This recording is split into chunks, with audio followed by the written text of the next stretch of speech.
I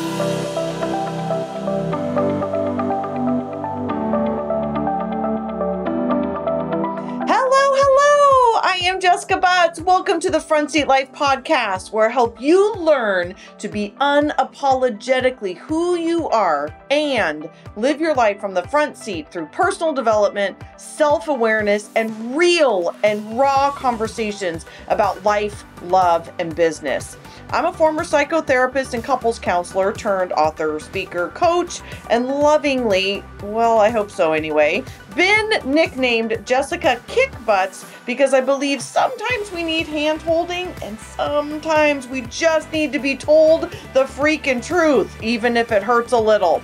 So each week I'll be sharing truth bombs, life lessons, powerful interviews, and intuitive insights to empower you to get up, show up, and live your life in a new, powerful, authentic way.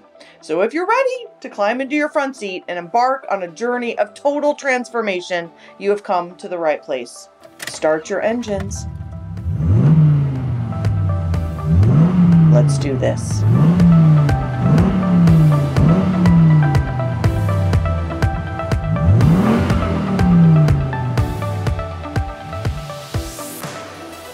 All right, Front Seat Lifers, you are in for a treat. This is technically the second episode of the new year, but it is 2020, and I kind of couldn't think of a better person to start the new year with than Susan Hyatt. So she is currently my coach.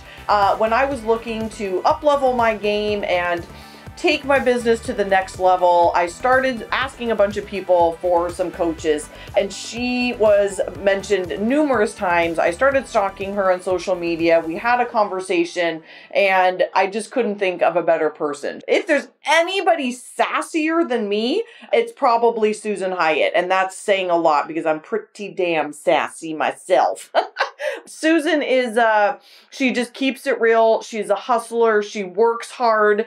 She has a beautiful message for her business clients as also as her bear clients. She is a true inspiration, a real boss babe, if I can say that without it being weird. She is absolutely the real deal. And I was honored to be on her podcast earlier in 2019, and I'm honored and delighted to have her with you today. She asks a question in the episode that I encourage you to consider, and this is something that I do in my life, and all of my clients, all of my mastermind clients, all of my girl boss clients, all of my lady boss clients, they are required to do the same, which is set 90-day goals. So she asks a question in the episode that I encourage you to think about throughout the episode. And then what I would love for you to do is, are you in my squad yet? So I've got this free Facebook group, the Front Seat Squad, where I basically inspire, motivate, educate, connection, like-minded people, all the awesome stuff. We've got squad goals. We've got topics that we're talking about. But most importantly, it is happy hour with me. So once a month, we get together. We do a Facebook Live and I answer all of your questions. So as this podcast grows, as things grow and get bigger, I obviously cannot answer everybody's questions, but I want to. I mean, I do this work because I freaking love it and I want to be connected to all of you. So the way that I do that is in the Front Seat Squad. Again, it's a free Facebook group. I've asked you a couple of questions in there, your personality type. We're trying to keep out all the, the not great people and trying to let in the awesome people. So we asked you a couple of questions, but come join the squad. It's Front Seat Squad. So the easiest way to get in there is jessicabutts.com/squad. SQUAD. jessicabutts.com/squad. And what we're going to do in there is all kinds of awesome things, but once a month we're doing happy hour. So I'm probably going to pour some wine, maybe tea, but probably wine. And for 90 minutes once a month, I'm going to answer your questions about these kinds of episodes, all kinds of other Front Seat Life related things. But this is an opportunity to ask me some questions and connect. One of my core values for my life and my business is connection. I believe deeply in connecting. However, one of the things that happens as your message starts to resonate with people is you get bigger. And I love it, but it's also, there's pros and cons. So it's great because the message gets out there, but it also limits the amount of people that I can kind of get back to. I think you get what I'm saying. And I strive to find ways that I can connect with people. So the squad has been built. It was a community before. We've turned it into Front Seat Squad, where I'm obviously sharing the content from here. We're doing squad goals. We're doing videos. There's tons and tons and tons, literally years of content. So this group has been around. So if you ever want to go back and like stalk the shit out of me, this would be a great place to do it. All the videos from the past 3 years are in there. They're all organized. It's a really, really beautiful group. So anyway, go get your booties in there. It's jessicabutts.com/squad. It's free. And I will be answering questions. Again, we're going to be doing happy hour with me once a month. So in that, one of the questions I would love for you to be thinking of in January and for this episode, which Susan poses in the episode, is what big action are you going to do in 90 days? I do 90-day goals with my clients, and we do 3. And it's a way to keep you focused and not squirrel off. So anybody can do this, whether you have a business or you don't have a business. So many things come into our life, right? Like, oh, I got distracted here. Oh, I got distracted here. Oh, bright, shiny object. Oh, squirrel. I'm all over the place. This is a way for us to stay focused. And so I love that Susan brought this up because I have been huge on the 90 days. And so what big thing, set a date for a big action and just get it done. If I'm being really transparent, this is actually what I'm doing right now. It's 3:53 and I'm not an evening person or an afternoon person. I am a morning person. And I typically don't work in the afternoons, evenings, but I've got a whole bunch of shit that I need to get done and I haven't gotten it done. And so I'm actually tackling this exact concept right now today. I'm going to work until probably 6 or 7 tonight because I need to get some stuff done that I keep procrastinating on. I have shoved myself in my office. I have locked my door and I am not to go out into the world without getting this stuff done. And this sense of relief that comes from setting a day, picking a day and just getting it done is such an unbelievable sense of accomplishment. So I hope you enjoyed today's episode with the brilliant and magnificent Susan Hyatt. I also hope that you will join us in the Front Seat Squad. I am having a shit ton of fun in there already. I shared squad goals on Monday as we kicked off the new year together, and I'm just inspired as all get out to be having some fun in there. So I hope you will join us, and I will see you in there for some Q&A later this month with some wine and whatever you want to drink. Tea, water, wine, Fireball, whatever suits your fancy. All right, guys, I will see you soon. Enjoy.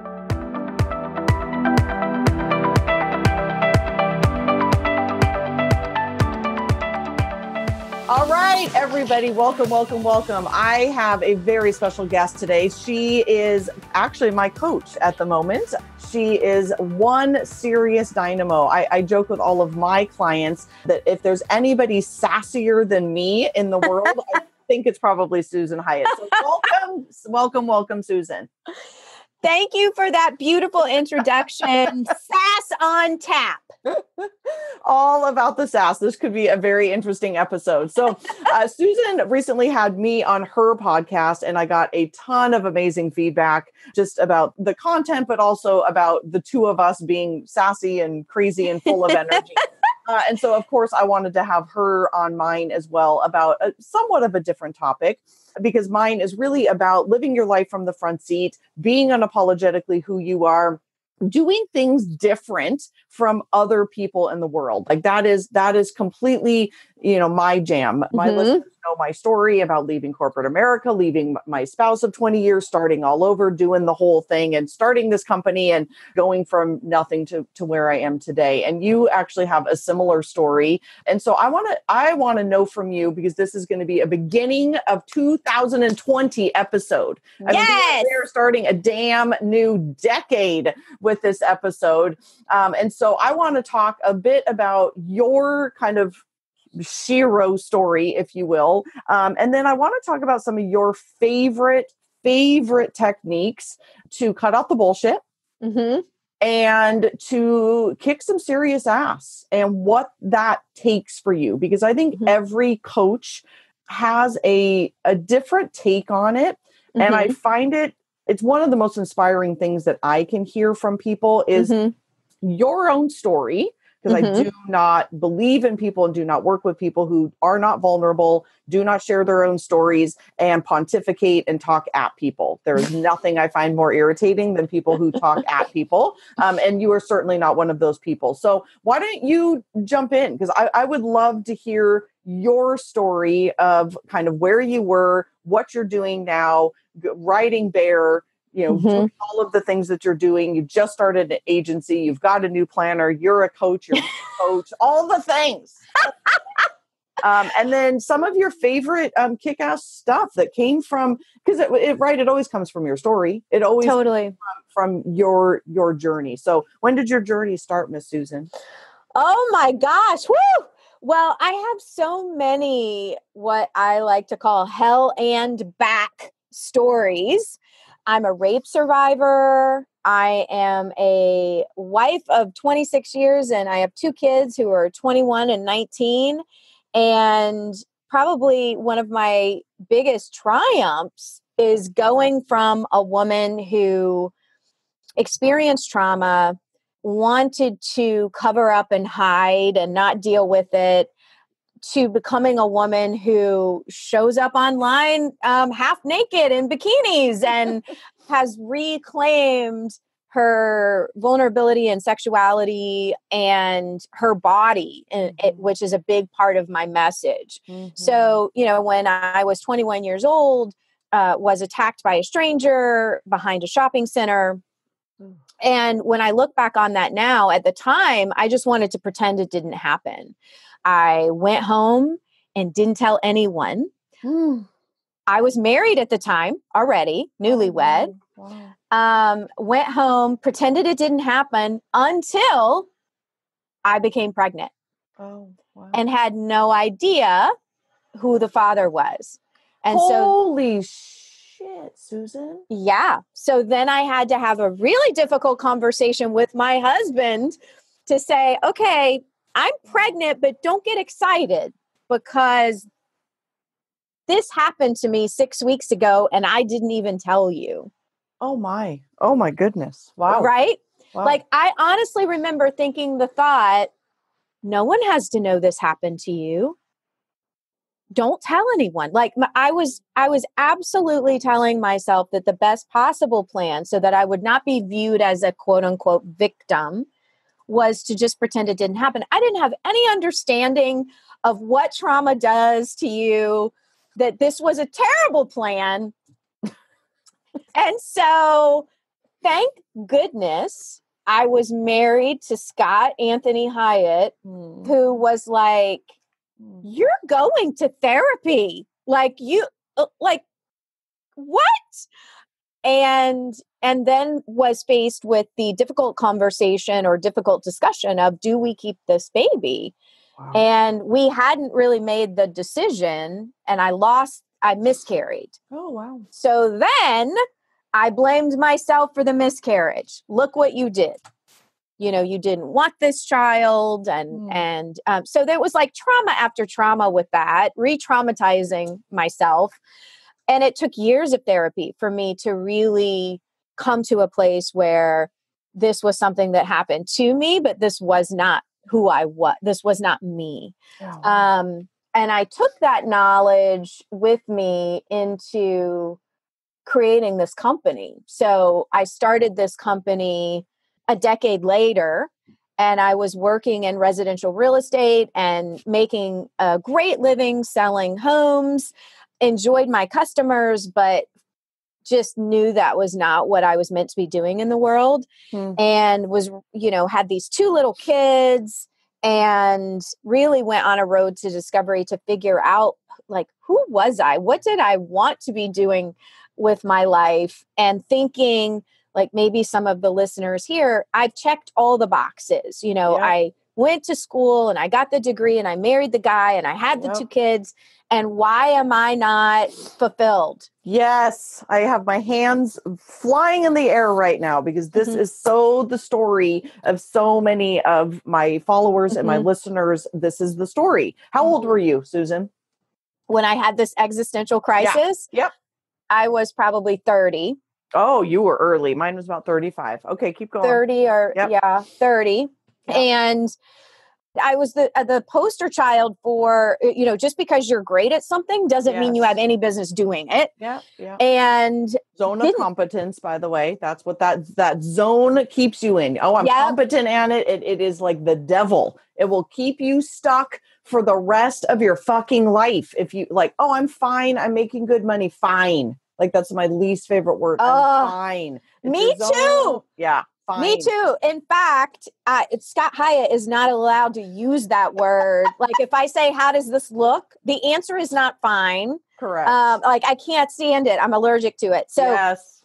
But that's what, like, everything, the window dressing was really beautiful, but we opened the curtain and I was drowning.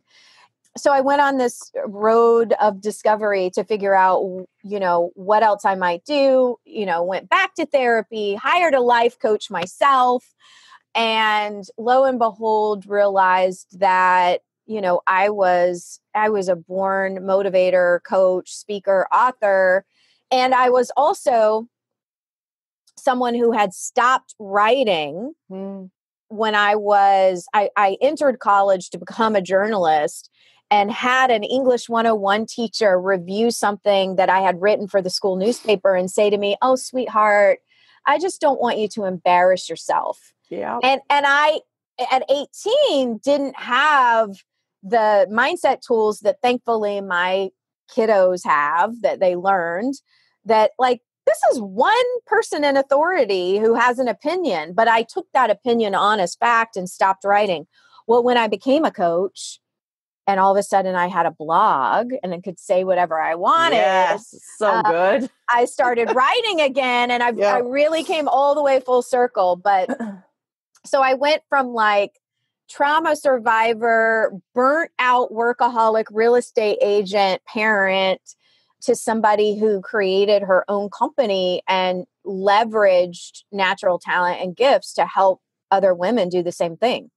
So good. So tell us how you got into the whole bear sequence, the whole bear stuff, the body shaming. Like, so I'm going to guess that the rape had a lot to do with hiding and covering yourself up and that whole thing.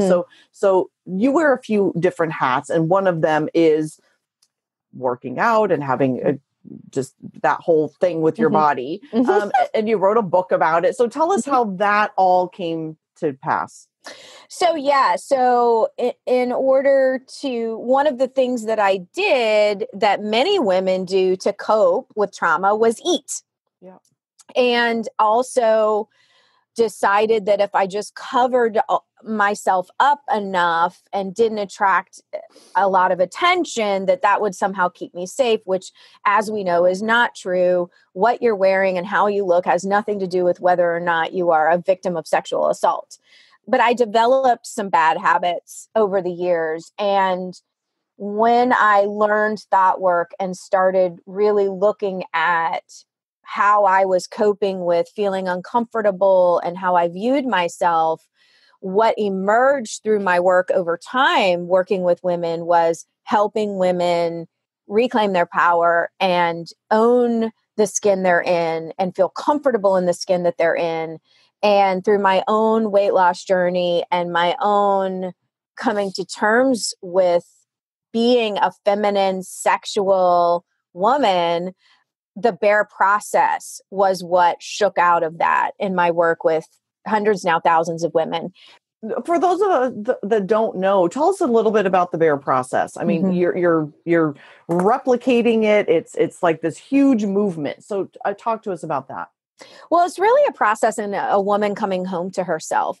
What I noticed when women would hire me for quote unquote weight loss back in the day is that I could help a woman lose weight, but the real work was very different. The real work underneath that was about learning how to access her thoughts and feelings. And so I started to notice the homework assignments that I would assign that had the biggest bang for your buck, so to speak, that would help me get access to what was really going on.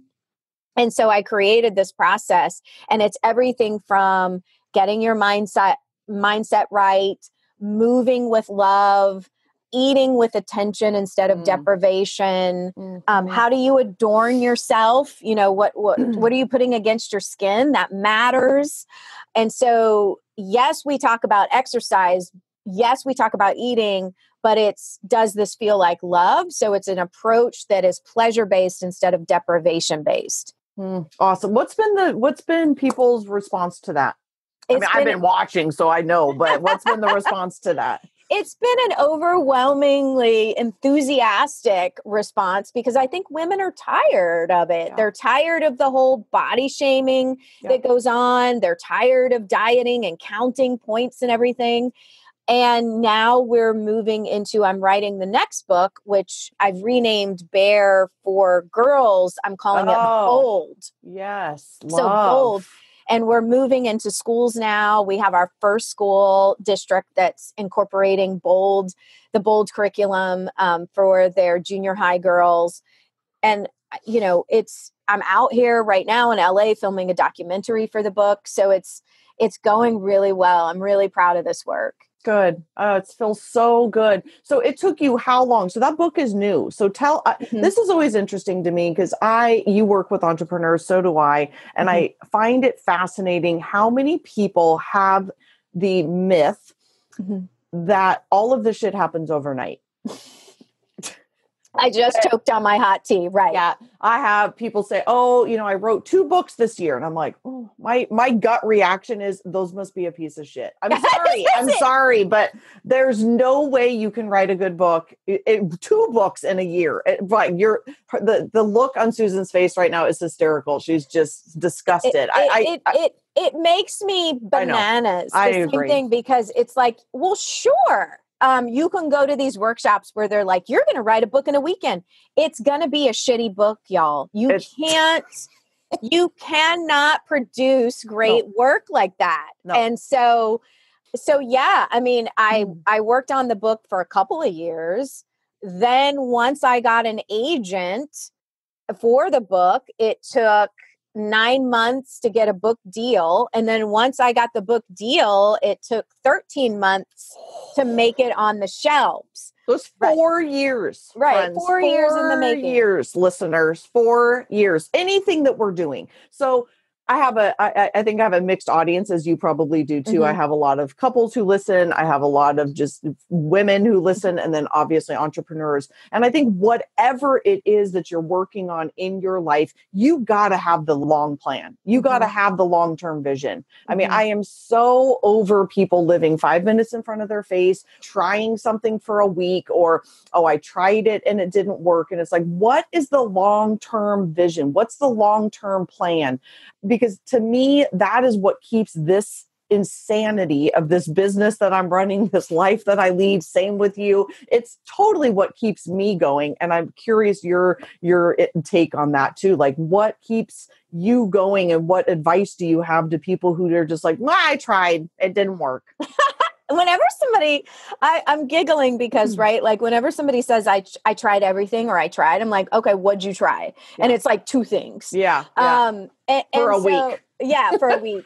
And it definitely is the long game, because you have to be super connected to, like, why are you in this? So, which is why people who are only in it to become famous on Instagram or they're only in it to make a quick buck aren't going to survive, because your why has to be more compelling than that to you. So my why with Bear is a very long game. I mean, like, I haven't even scratched the surface. It's a long game where when I, at the end of this career, look back at my legacy, I want to be able to say, like, the Bear or Bold curriculum is known internationally for schools, hospitals, healthcare systems, that it is no longer just like now when we look at smokers and we think, like, why are you doing that? Like, my kids' generation, like, smoking is so, like, what? Right? I want people to think of dieting that way. I want the impact to be that if somebody says they're on a diet, you're like, what the fuck are you doing? Right? That it's because it's as dangerous to your health as smoking is. And so, like, that's not going to happen next week. That's going to take some work. And are there things that you can do to have an impact today? Yes. And we're going to string those days together in years and decades and a body of work that you can be proud of your legacy. Yeah. I have my favorite tools for kind of the long vision. What are your favorite tools for your clients to hold on to that long-term vision? So I like to think of whatever kind of work you're doing. So for me, I can think of myself previously, or that woman who I remember vividly, and this is my why. I remember vividly sitting in my tiny closet of a real estate office on an orange footstool in the corner crying, like at my wit's end, and thinking, like, if I figure this shit out, I'm going to help other people figure it out. But I think of that woman who was sitting on that stool. Or you could think of whoever it is that you want to help or the impact that you want to have. And I'm always like, if you don't get over yourself today, Susan Hyatt, there are millions of women crying on the floor of their bathroom, their office, whatever it might be. That's my why. Or my other why is the story I tell of when my daughter, who's now 19, when she was 10 years old, she came home from school. I'll never forget it. And I was unpacking her lunchbox. And she said, "Hey, Mom, 4th grade, all the girls at the cafeteria table today made a pact to go on a diet and not eat their lunch." And she said, "That's messed up, right?" Because she'd, like, heard this stuff out of me for already, long enough. And I just stopped and I'm like looking, like, she ate her lunch because I'm looking at the wrappers, but I'm like, she was like, "I'm the only one that ate my lunch." Wow. And I thought, okay, I'm not leaving those little girls at the cafeteria table starving. Like, that's my why. Like, if I don't stay connected to that why, I can get, just like anybody else, caught up in all the excuses. When you go back to connecting to, like, hey, we have a responsibility here to reach our hands out and bring other girls and women along with us. And it's not okay to say, I'm just going to go to the beach today and ignore my mission. No, get to work. Yeah. I think that's really a powerful statement about having that mission and connecting it back to that moment. So I'm very in my head right now in that moment of my moment. And anybody who now does work around your message, that everyone knows that moment. Yeah. And I had 2, and it sounds like you've had a couple. Mine was when I was 30 on my kitchen floor, not my bathroom floor, bawling my brains out, having my husband at the time, now husband, out having an affair, and sitting on that floor, disgusted with my life, disgusted with myself, pissed off that I'm allowing this. Like, I fucking knew what was going on. And I had become so, who was I? Who is this person? I mean, people now today say, how could you have done that? I'm like, because I'm not who I've evolved. I've evolved. Right. I didn't have the tools. Right.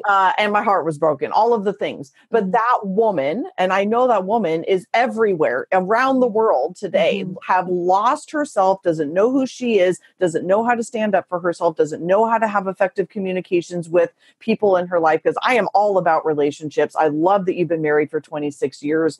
I am all about that, but I'm also about having a relationship that serves you so that you can flourish, and you are two individual whole human beings that go out into the world and have your own life, have your own fulfillments, have your own things, and you come back two whole non-codependent human beings. Right. And so that is one of my whys. And then that's my life stuff, my life coaching, totally why I became a psychotherapist, like all the stuff. And then the second moment was when I was about to divorce. Absolutely knew that I was going to walk away with nothing. I had a therapy office, had just started my practice. I was doing all the things that all the coaches told me to do. And I had a moment, I literally got on my knees. I had a huge window. I got on my knees and had one of the ugliest, most like somatic responsive cries. Like my whole body was shaking, praying to God. Actually, I think I might've been yelling at God that I am doing everything. I need your help. I can't do this. Like those moments of, I want this new dream. I was postgraduate school. Like, you know, I had spent $50,000 on this education. Like I needed this new life to work. And those are the moments, I agree, that keep us connected to our why, because we want to help those people. So if there's anybody listening now that's in those moments of you're struggling to stay connected, it's always those moments that I think get us up every day and do these crazy things that we do. Totally. You've got to stay connected to your why. And if your why isn't compelling enough, your business is not going to be sustainable. Do you believe that? I do believe that. Yeah. Because, you know, everybody's motivated by different things. Yep. But the going gets tough at different levels of your business for different reasons. And if you aren't anchored in a strong enough why, then it becomes so easy to say, I'm out. Like, I'm just going to go get a job, or I'm just going to like go do something different because this isn't worth it to me. Yeah. Yeah. And I would add passion. Passion is part of the why. But yeah, if you are not, I don't even remember where I read this. This was years and years and years ago. I remember filling out some silly form that said, if you could talk about 5 things, maybe it was only 3 things, 3 to 5 things for the rest of your life at a dinner party. Like every party you go to for the rest of life, you're only allowed to talk about 3 things. What would they be? And I was like 25 years old, and I remember writing down personality type. That's so awesome. And my husband at the time totally laughed it off and was like, really? You know, whatever. It was just so much judgment. And I still think about that because I was like, that is just a passion. That is just a nerdy, like, I love this shit so much that even back then, this is something that, I still want to do. I still want to talk about, as you do with your passion around, what would you call it? It's not fitness. It's not weight loss. It's body empowerment. I would say body empowerment, body positivity, you know. Yeah. I mean, I'm kind of all over the place right now, but every woman needs that. I'm going to share something. I wasn't sure if I was going to share this, but I am. I was just recently in Maui. And so when I got divorced, I also did the food is my drug of choice for sure.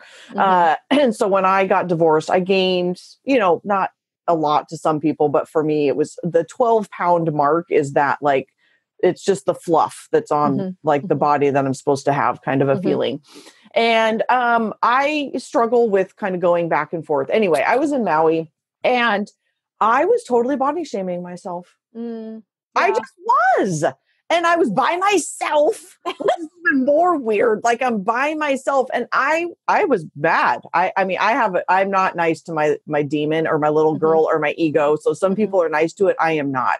And I was just like, shut the fuck up. you have Yeah. more and better things to do in the world right now than worry about this extra 5 pounds that you're carrying right now. Like, you are beautiful. You are magnificent. You are more than this stupid stomach or some cellulite on your ass. Like, this is the dumbest. I mean, I was just disgusted that any amount of my energy was taken to thinking about the cellulite on my ass. Like, at 1 second a day, I should not be concerned about that. That 1 second could have been used for good. And it made me crazy. Well, I agree. And that's like the whole premise of Bear is helping women. Like, well, I would say, of course you were body shaming yourself, because that's what culture at large has taught us as women to do. And we have to, and you did a brilliant job of clapping back at it. And the whole premise of Bear is like, hey, let's focus on expanding our lives instead of being obsessed with shrinking our waistlines. Because if we could bottle up all the time and energy, like by the time a woman's my age, which is 46, she's dieted on average 30 years of her life. Right. Wow. And so you think about that over a lifespan, and think about if we as women can take our time and energy and focus and put it on things that really, truly matter. So true. All the glass ceiling smashed, you know? It's so true. That is always my thing. Is I always joke, like, I'm never going to be a supermodel. I am not Giselle Bundchen, but I want to be my best. I always talk about it as my vessel. Like, I just want my vessel to be the best that it can, because then it's healthy, it's good, it's functioning, so that I can go out and do the best things that I need to do in the world, which is not to be a supermodel. But right. Okay, so let's switch gears here a little bit, because I want you to share with my amazing, loyal, fabulous audience. Thank you, everybody. I just get the nicest DMs, the best reviews. I love it. So I want to know, I'm totally putting you on the spot. I never tell my guests, by the way, beforehand what we're going to talk about. So I love it. And so we're going into 2020. No, we're in it. Well, we're currently, when we're recording it, we're going into it, but you're listening to it right now, and welcome to a new decade. So I would love if you could share 1, 2, 3, 4, however many you want, your top tips or top tools, top whatever you use as a human being, Susan Hyatt, to really have the best year possible. Yeah. So we're stepping into 2020 like bosses, which makes me so excited. Whole new decade. So good. The number one tip, most of your audience is going to want to turn this off, but I am telling you, the number one tip is you have to move your body. We were just talking about sweat with love and not punishment. So the mind-body connection is so essential, and our bodies are made to move. And so me personally, I was someone who refused to exercise. Refused. You can't make me. I had this mindset that it's shallow. I have better things to do with my time, blah, blah, blah, blah. That all comes from having a real transactional relationship with the body. Like, I'll only move you if you look like Giselle Bundchen, right? I'll only move you if you give me J-Lo's ass by Friday. Yeah. If we take and strip all that away, and we're moving for the sake of getting energy, releasing emotion that's in the body, powering us up, you are going to have a much more profitable and productive year, I promise, if you get into the habit of moving it in some way that feels like love for you. It could be boot camp. It could be Tai Chi. I don't know, but find that way and move consistently. Love it. Is my number one tip. Love it. My other biggest tip is to develop good mental hygiene. So if you are not yet someone, I'm guessing if they listen to your podcast, they already know what thought work is, but you must develop a practice of eavesdropping on yourself, noticing when that mean girl, like in Hawaii, was talking to you about cellulite or 5 pounds or whatever, noticing that, tracking the repeat offenders, like what are the common thoughts that you have over and over and over again that do not serve you, and learning how to change those thoughts. When I learned thought work 13 years ago, I felt like I had won the lottery. I couldn't believe it. First of all, I couldn't believe, like, what are you telling me that everything I think isn't true? What? Yeah. And then learning how to create thought that can generate good feeling states and productivity and change and the results that you actually want, right? Yeah. So movement, mindset. And I would also say, so let me ask you this. Mm-hmm. Tell me about, is your audience made up of primarily entrepreneurs? No, probably 50-50. So probably 50% entrepreneurs or this pre-entrepreneur. So there's a lot of kind of this pre-entrepreneur women that are sitting there waiting for the thing. They're just like you were. I'm uninspired. There's something nagging at me. My life is fine. I should be happy, but I am jumping out of my skin to go do something different or better. So probably 90% of my listeners are intuitive types, which we have talked about. So Susan's an ENFJ. I'm an ENFJ. They are 90% intuitive. So they're all the weirdos, I call us. We are the creatives that think outside the box, the different. Fine does not work for us. We do not want the white picket fence. We do not love the thing, the life that 75% of the people think is fine. We cannot. So can't do it. My listeners. Yes. Okay. Awesome. So I would say then for the 50% entrepreneurs, if you better be able to answer this question, what are your consistent business hours? And during those business hours, are you consistently asking people for money? So good. Right? You're not in business if you're not solid on those two things. You have a hobby. Yeah. That's what I would say. And for those of you who are budding entrepreneurs, I would think about setting a date. This quarter. By the end of Q1 of 2020, what do you want to be able to say? Do you want to say, I'm still thinking about it, or I'm doing something about it? Yeah. I always did, when I was a therapist, I did a ton of couples therapy, and my thing was 90 days. I am a huge believer in going all in one way or the other for 90 days. Meaning if you think you want to leave your spouse, fine. That's not for me to decide. But what I'm interested in is, what if you gave it your all for 90 days and then you get to make a decision at the end? But we spend so much time waffling and questioning and going back and forth and one foot in and one foot out. And I mean, Susan, I'm sure you agree with this. There is no way in hell either one of us would be where we are today if we were 1 foot in and 1 foot out. Like, there's no plan B. No. There's no plan B. No. And I love that you use the words all in, because I've taught webinars on how to be all in.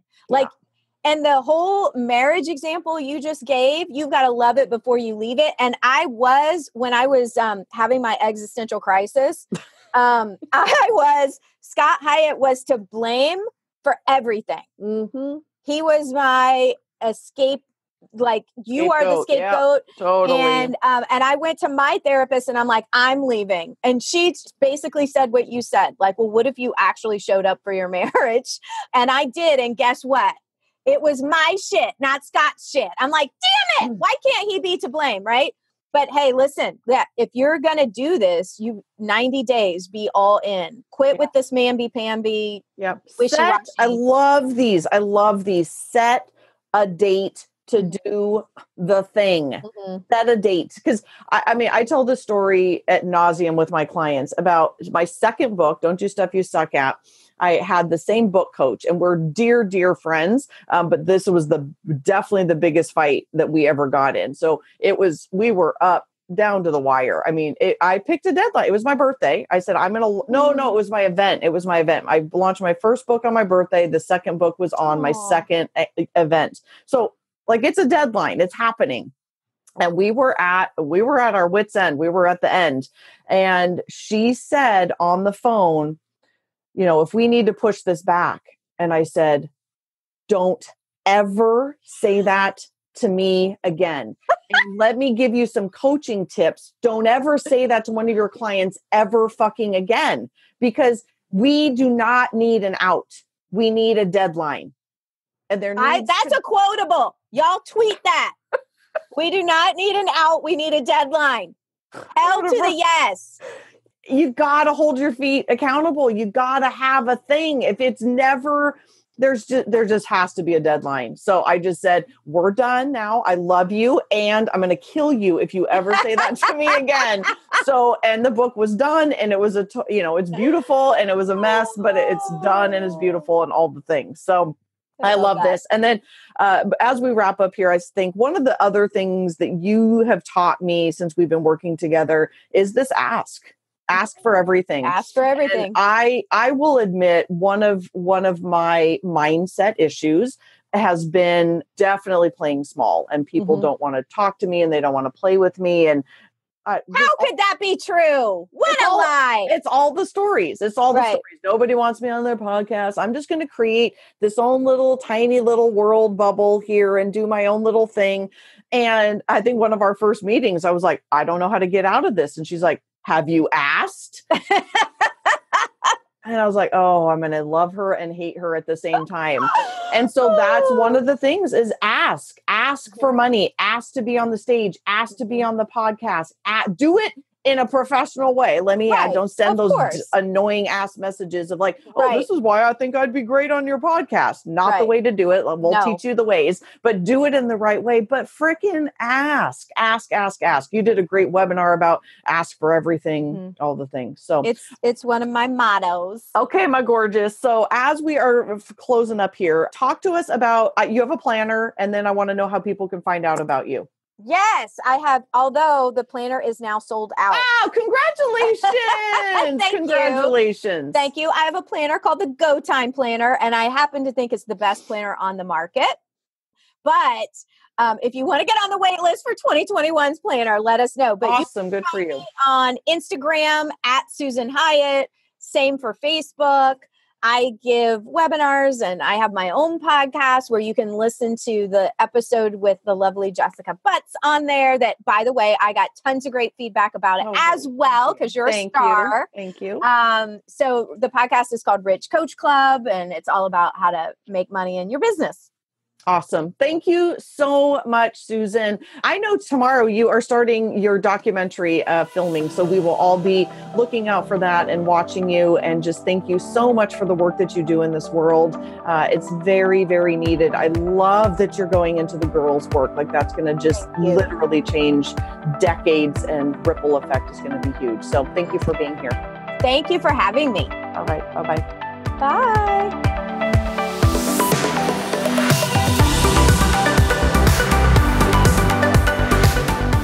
From the bottom of my heart, truly, thank you so much for listening. I know that you have a ton of options, and the fact that you are taking time to listen to the Front Seat Life podcast means absolutely everything to me. If you're interested in learning more about the Front Seat Life way of life in the community, there's a couple ways that you can do that. First is always starting with your personality assessment tool. It's available on my website at jessicabutts.com. It's totally free, and it will help you figure out your personality type so you'll have some idea of what we're talking about. Next is, if you're interested in hiring me for a keynote or some coaching or strategy days or the fabulous and amazing Front Seat Life community, you can find out all about all of that at jessicabutts.com. Thank you so much for listening, and I'll see you next time.